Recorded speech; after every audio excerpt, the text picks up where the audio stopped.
बच्चों, आज मैं आपसे कक्षा 11 व्यवसाय अध्ययन के अध्याय 11 अंतर्राष्ट्रीय व्यापार के अभ्यास प्रश्नों पर चर्चा करूंगा। आज हम लघुत्तरात्मक प्रश्नों पर बात करेंगे। आइए प्रारंभ करते हैं। लघुत्तरात्मक प्रश्न।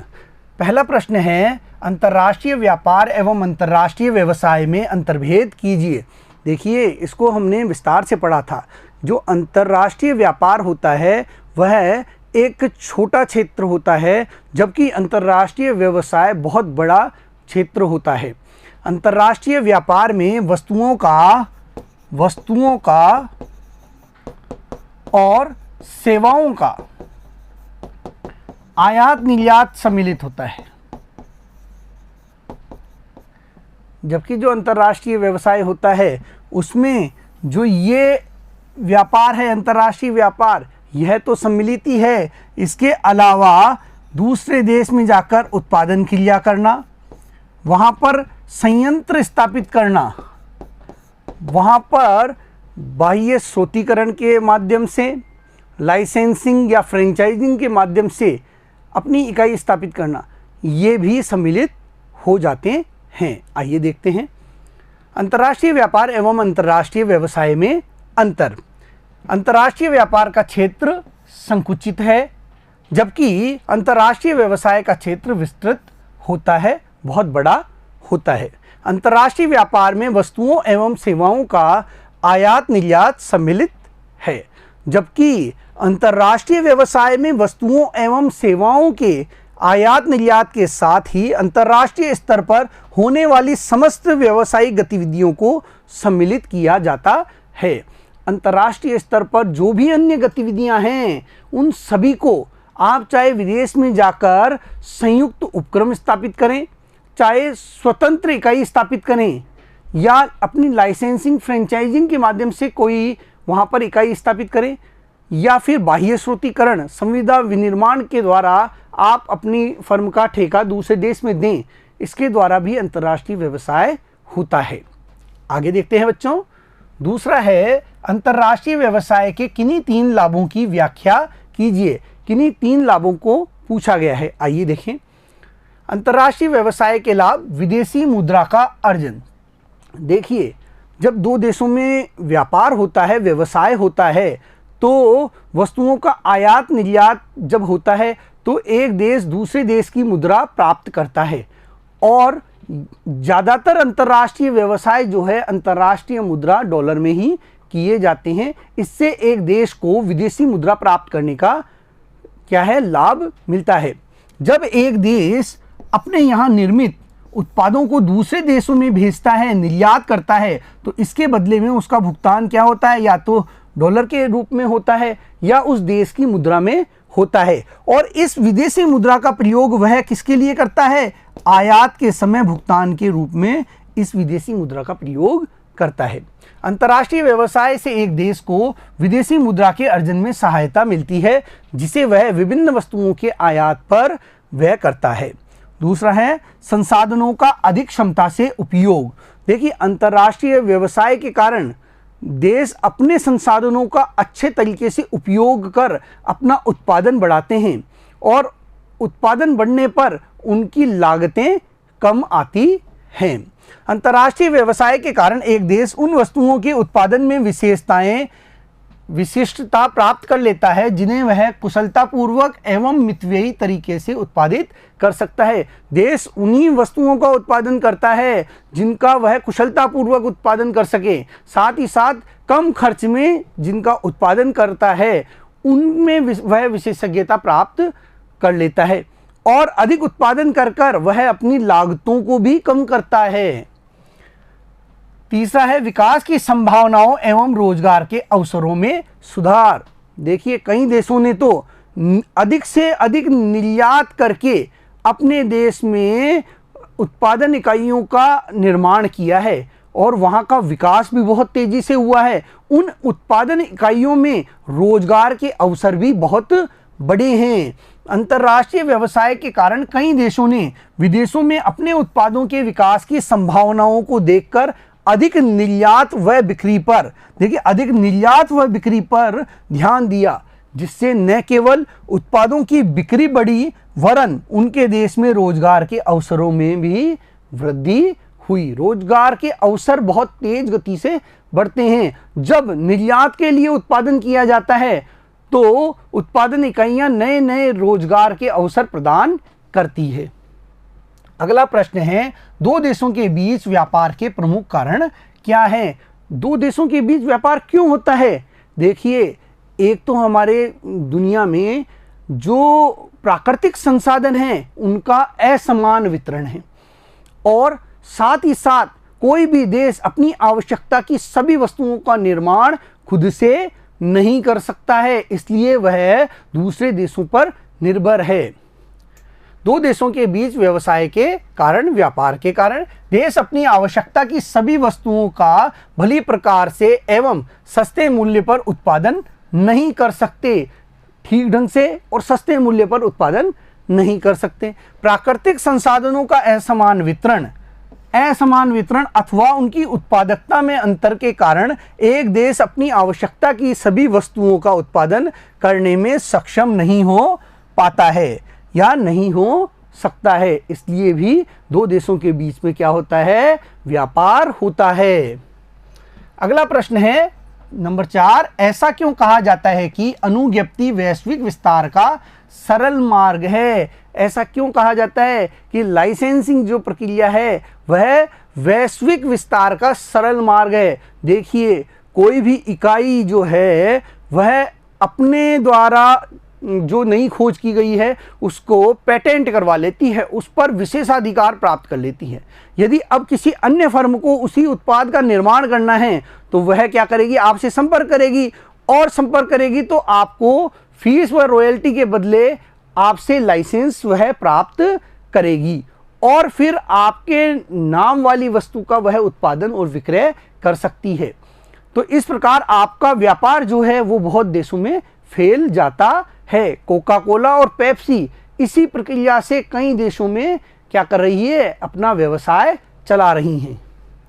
अनुज्ञप्ति वैश्विक विस्तार का सबसे सरल मार्ग है, जिसमें परखा हुआ माल और तकनीक होती है, जिसमें न अधिक जोखिम होती है और न ही अधिक निवेश की आवश्यकता होती है। देखिए, इसमें लाइसेंस धारक, जो मुख्य लाइसेंस धारक है जिसने पेटेंट कराया है, उसकी न तो जोखिम होती है न ही निवेश होती है, क्योंकि उसने अपनी जो उत्पाद है, इस फर्म ने अपने उत्पाद पर क्या है? पेटेंट प्राप्त किया था। यह हमने पाठ पढ़ते समय भी देखा था। देखिए, दूसरे देश की कोई फर्म जब इसी उत्पाद को बनाना चाहेगी तो वह इसके पास आकर इससे फीस प्रदान करेगी। क्या प्रदान करेगी? फीस या रॉयल्टी देगी, और उसके बदले में यह अपने पेटेंट का अधिकार, काम में लेने का अधिकार इसे दे देगा। यह उत्पादन और विक्रय कर सकेगा। इसने अपना ज्ञान दे दिया, इसने अपनी तकनीक दे दी, इसने अपने पेटेंट को काम में लेने का अधिकार क्या है? उसे दे दिया। यह लाइसेंसिंग प्रक्रिया होती है। अनुज्ञप्ति एक ऐसी अवस्था है जिसमें एक देश की फर्म दूसरे देश की फर्म को फीस के बदले में, रॉयल्टी के बदले में अपने पेटेंट का अधिकार, व्यापार के रहस्य या फिर तकनीक दे देती है। अब देखिए, इसने निवेश कहाँ किया था? अपने उत्पाद को तैयार करने के लिए निवेश किया था, अपने ब्रांड नेम को तैयार करने के लिए निवेश किया था। यहाँ इसने अपना धन और समय लगाया था, लेकिन फिर भी दूसरे देश में इसका क्या हो गया? नाम हो रहा है। इसका एक तरह से निवेश ही माना जाता है। लेकिन जोखिम कौन उठाएगा? अगर किसी प्रकार की जोखिम हुई तो ये फर्म ही वहन करेगी। आगे देखते हैं बच्चों। 5वां प्रश्न है, विदेशों में ठेका उत्पादन एवं संपूर्ण स्वामित्व वाली उत्पादन सहायक कंपनी के अंतर्भेद कीजिए। देखिए, ठेका विनिर्माण एवं संपूर्ण स्वामित्व वाली उत्पादन सहायक इकाई में यहाँ पर अंतर पूछा गया है। आइए देखते हैं। विदेशों में ठेका उत्पादन एवं संपूर्ण स्वामित्व वाली सहायक कंपनी में अंतर्भेद। देखिए, कई फर्में जो अपने द्वितीयक उत्पाद होते हैं, जिनका उत्पादन वह स्वयं न करके किसी अन्य से करवाती है, तो ऐसी स्थिति में वह क्या करती है? अन्य देश की फर्म को यदि वह कार्य देती है तो यह कहलाता है संविदा निर्माण या ठेके पर निर्माण। इसे बाह्य श्रुतिकरण भी कहा जाता है। अब यह द्वितीय उत्पाद जो हैं इसका निर्माण किससे करा रही है? किसी अन्य देश की फर्म से करा रही है जो इस निर्माण के लिए कुशल है, जो इस काम में विशेषज्ञ है। लेकिन ये जो संपूर्ण स्वामित्व वाली उत्पादन सहायक कंपनी है, इसमें क्या होता है बच्चों? इसमें एक फर्म दूसरे देश में जाकर 100% निवेश करके कोई या तो नया उपक्रम स्थापित करती है या किसी अन्य कंपनी का क्या कर लेती है? अधिग्रहण कर लेती है। तो देखिए यहां पर निवेश कम से कम करना पड़ा, लेकिन यहां पर 100% निवेश करना पड़ा। ठीक है, इस प्रकार से इसमें निवेश कम होता है, इसमें निवेश ज्यादा होता है। इसमें हानि इस बाहर वाली फर्म उठाएगी, अगर कोई हानि होती है तो जोखिम उसका रहेगा, और यहां पर संपूर्ण जोखिम वहन करना पड़ता है। आइए देख लेते हैं। विदेशों में ठेका उत्पादन के अंतर्गत दूसरे देश के निर्माता को वस्तु अथवा सेवा के विनिर्माण संबंधी ठेका दे दिया जाता है, जबकि संपूर्ण स्वामित्व वाली उत्पादन सहायक कंपनी में वस्तु अथवा सेवा का विनिर्माण स्वयं अथवा अपनी देखरेख में किया जाता है। या तो खुद निर्माण करना होगा या अपनी देखरेख में निर्माण करवाना होगा, जबकि यहां निर्माण कौन कर रहा है? दूसरी फर्म कर रही है। दूसरा, ठेका उत्पादन में उत्पादन पर कोई नियंत्रण नहीं होता, दूसरी फर्म ही सारा क्या करेगी? नियंत्रण रखती है। जबकि संपूर्ण स्वामित्व वाली उत्पादन सहायक कंपनी में उत्पादन पर पूर्ण नियंत्रण होता है। संपूर्ण स्वामित्व में पूरा नियंत्रण आपका होता है। ठेका उत्पादन में हानि होने की दशा में स्वयं को हानि सहन नहीं करनी पड़ती, वह दूसरी फर्म ही वहन करेगी। जबकि संपूर्ण स्वामित्व वाली उत्पादन सहायक कंपनी में हानि स्वयं ही वहन करनी पड़ती है, खुद को ही सारा जोखिम, सारी हानि वहन करनी होती है। अगला देखते हैं बच्चों, प्रश्न 6 नंबर। निर्यात लाइसेंस लेने के लिए औपचारिकताओं की विवेचना कीजिए। निर्यात लाइसेंस प्राप्त करने के लिए एक व्यवसायी को किन औपचारिकताओं से गुजरना होता है वह हम देखेंगे। आइए, निर्यात लाइसेंस प्राप्त करना। भारत में वस्तुओं के निर्यात पर सीमा नियम लागू होते हैं, जिनके अनुसार निर्यातक फर्म को निर्यात करने से पहले निर्यात लाइसेंस लेना चाहिए। निर्यात लाइसेंस प्राप्त करने की प्रक्रिया। भारतीय रिजर्व बैंक द्वारा अधिकृत बैंक में खाता खुलवाना व खाता संख्या प्राप्त करना, यह पहला चरण होता है। किस बैंक में? जो आरबीआई द्वारा अधिकृत है, उस बैंक में खाता खुलवाना। दूसरा है विदेशी व्यापार महानिदेशालय DGFT अथवा क्षेत्रीय आयात निर्यात लाइसेंसिंग प्राधिकरण से आयात निर्यात कोड संख्या प्राप्त करना। उपयुक्त निर्यात संवर्धन परिषद के यहाँ पंजीयन कराना। निर्यात साख एवं guarantee Nigam export credit and guarantee council भुगतान प्राप्त न होने के कारण होने वाले जोखिमों के विरुद्ध सुरक्षा हेतु पंजीकरण कराना, ये निर्यात के लिए आवश्यक कार्य होते हैं। 7वां प्रश्न है, निर्यात प्रोन्नति परिषद में पंजीयन कराना क्यों आवश्यक है? आइए देखते हैं। निर्यात प्रोन्नति परिषद गैर लाभकारी संगठन होते हैं जिनको कंपनी अधिनियम अथवा समिति पंजीयन अधिनियम के अंतर्गत पंजीकृत कराया जाता है। विशिष्ट उत्पादों के निर्यात को बढ़ावा देना एवं विकसित करना इनका प्रमुख कार्य होता है। वर्तमान में 21 निर्यात प्रोन्नति परिषदें हैं। यदि निर्यातक फर्म इनकी सदस्यता प्राप्त नहीं करती है तो वह सरकारी लाभों से वंचित रह जाती है। सरकार निर्यातकों को कई प्रकार के लाभ प्रदान करती है, जिसमें उत्पादन शुल्क माफ़ करना और निर्यात करने वाली वस्तुओं के निर्माण के लिए जब कोई वस्तु आयात की गई है तो उस पर लगने वाला सीमा शुल्क भी माफ़ किया जाता है। तो इस प्रकार की सरकार द्वारा कई प्रकार की रियायतें निर्यातक इकाइयों को प्रदान की जाती है।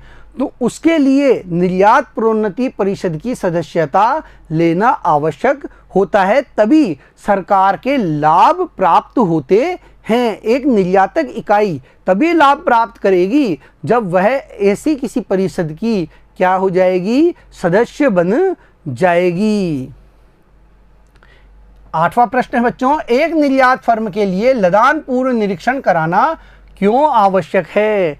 देखिए, लदान पूर्व निरीक्षण कराना एक निर्यातक फर्म के लिए बहुत ज़रूरी होता है, क्योंकि उसका जो माल है वो एक देश से निकलकर दूसरे देश में जा रहा है। यदि उसकी गुणवत्ता खराब हुई तो इससे देश का नाम खराब होने की संभावना होती है। इसलिए देश की सरकार भी यह नहीं चाहती कि उसकी देश से कोई खराब सामग्री बाहर जाए, जिसकी गुणवत्ता खराब थी ऐसी सामग्री बाहर भेजी जाए। इसलिए वह लदान पूर्व निरीक्षण का कार्य करवाती है। भारत सरकार यह सुनिश्चित करती है कि देश से केवल अच्छी गुणवत्ता वाली वस्तुओं का ही निर्यात हो, केवल अच्छी गुणवत्ता वाली वस्तुएं ही दूसरे देशों में भेजी जाएं। अतः निर्यातक को निर्यात के समय अन्य प्रलेखों के साथ योग्य एजेंसी द्वारा किए पूर्व लदान निरीक्षण रिपोर्ट भी प्रस्तुत करना आवश्यक है। यह निरीक्षण करवाकर उसे निरीक्षण रिपोर्ट भी आवश्यक रूप से प्रस्तुत करनी होती है। इस उद्देश्य की प्राप्ति के लिए सरकार ने निर्यात गुणवत्ता नियंत्रण एवं निरीक्षण अधिनियम 1963 पारित किया था। इस अधिनियम के तहत पूर्व लदान निरीक्षण आवश्यक होता है। 9वां प्रश्न है बच्चों, माल को उत्पादन शुल्क विभाग से अनुमति के लिए प्रक्रिया की संक्षेप में विवेचना कीजिए। आइए देखते हैं। केंद्रीय उत्पादन शुल्क अधिनियम सेंट्रल एक्साइज टैरिफ एक्ट के अनुसार वस्तुओं के विनिर्माण में प्रयुक्त माल पर उत्पादन शुल्क का भुगतान करना होता है। देखिए, जब भी किसी वस्तु का उत्पादन किया जाएगा तो उस पर प्रयुक्त माल पर उत्पादन शुल्क देना होता है। निर्यातक को इसके लिए संबंधित क्षेत्रीय उत्पादन शुल्क कमिश्नर को आवेदन करना होगा। अब निर्यातक क्या करता है, सिर्फ निर्यात के लिए जब उत्पादन कर रहा है तो उसे अपने क्षेत्र के क्षेत्रीय उत्पादन शुल्क कमिश्नर को आवेदन करना होता है और उसे यह बताना होता है कि वह उत्पादन क्यों कर रहा है। कुछ मामलों में सरकार उत्पादन शुल्क से छूट प्रदान कर देती है अथवा इसे लौटा देती है, और कुछ विशिष्ट मामलों में सरकार उत्पादन शुल्क पर छूट प्रदान करती है और वापस लौटा देती है, जिसे शुल्क वापसी कहा जाता है, जिसका उद्देश्य निर्यातक को और अधिक निर्यात के लिए प्रोत्साहित करना एवं निर्यात उत्पादों को विश्व बाजार में और अधिक प्रतियोगी बनाना है। अब ये क्यों किया जाता है शुल्क वापस? ताकि निर्यातक अधिक से अधिक निर्यात करें, क्योंकि निर्यात करने पर विदेशी मुद्रा प्राप्त होती है, तो अधिक से अधिक निर्यात के लिए वो प्रोत्साहित हों, साथ ही उनके उत्पाद जो हैं वो विश्व बाजार में प्रतियोगिता में टिक सकें, इसके लिए वो इस प्रकार की छूट प्रदान करते हैं। उत्पादन शुल्क की वापसी को शुल्क की वापसी कहते हैं, इसे शुल्क की वापसी भी कहा जाता है। आगे देखते हैं। 10वां प्रश्न, जहाजी बिल क्या है? उत्तर, जहाजी बिल यह मुख्य प्रलेख है। देखिए, जहाजी बिल जो होता है यह मुख्य प्रलेख होता है। इसी के आधार पर कस्टम कार्यालय निर्यात की अनुमति प्रदान करता है। कस्टम कार्यालय से निर्यात की अनुमति इसी प्रलेख के द्वारा प्राप्त होती है। जहाजी बिल में निर्यात किए जा रहे माल का विवरण, जहाज का नाम, बंदरगाह जिस पर माल उतारा जाना है, अंतिम गंतव्य देश, निर्यातक का नाम, पता आदि होता है। निर्यात करने वाला कौन है, उसका एड्रेस क्या है, किस बंदरगाह पर माल उतारा जाना है, किस देश में माल जा रहा है, इसका सारा उल्लेख जहाजी बिल पर होता है। जहाज का नाम भी उस पर अंकित होता है कि इस जहाज के द्वारा यह सामग्री जा रही है। इन सब का उल्लेख जहाजी बिल में होता है। 11वां प्रश्न है, साख पत्र क्या है? निर्यातक को इस प्रलेख की क्या आवश्यकता है? देखिए, साख पत्र क्या होता है और निर्यातक को इसकी क्या आवश्यकता होती है, आइए देखते हैं। साख पत्र, देखिए साख पत्र क्या होता है, जो आयातक का बैंक है उसके द्वारा भुगतान की गारंटी दिए जाने का एक प्रलेख होता है कि भाई वह भुगतान कर देगा। साख पत्र आयातक के बैंक द्वारा दी जाने वाली गारंटी है, जिसमें वह निर्यातक के बैंक को एक निश्चित राशि तक के निर्यात बिल के भुगतान की गारंटी देता है। देखिए क्या देता है, एक निश्चित राशि तक के निर्यात बिल के भुगतान की गारंटी देता है कि भाई हम आपको इतना भुगतान कर देंगे यदि आयातक नहीं करता है तो। यह अंतर्राष्ट्रीय सौदों के निपटान के लिए भुगतान का सबसे उपयुक्त एवं सुरक्षित साधन है। यह सबसे उपयुक्त साधन है और सबसे सुरक्षित साधन माना जाता है। ऐसी स्थिति में आयातक का जो बैंक है वह निर्यातक के बैंक को भुगतान करेगा।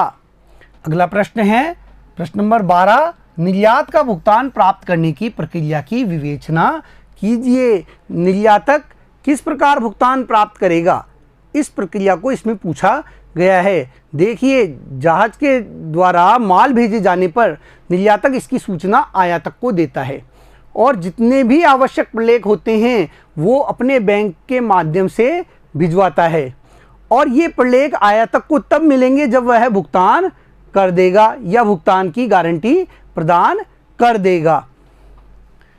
निर्यात का भुगतान प्राप्त करने की प्रक्रिया, माल के जहाज से भेज देने के पश्चात निर्यातक इसकी सूचना आयातक को देगा। विभिन्न प्रलेखों, बीजक की सत्यापित प्रति, जहाजी बिल्टी, पैकिंग सूची, बीमा पॉलिसी, उद्गम प्रमाण पत्र एवं साख पत्र निर्यातक द्वारा बैंक के माध्यम से भेजे जाते हैं। इन प्रलेखों को आयातक को तभी सौंपा जाता है जब वह विनिमय विपत्र को स्वीकार कर ले।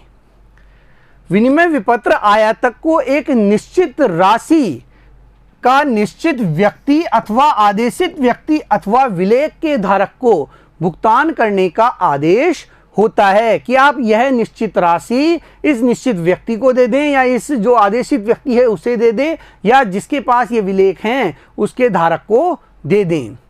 यह दो प्रकार का हो सकता है, अधिकार पत्र प्राप्ति पर भुगतान यानी दर्श विपत्र, दूसरा है अधिकार प्राप्ति पर स्वीकृति यानी मुद्दती विपत्र।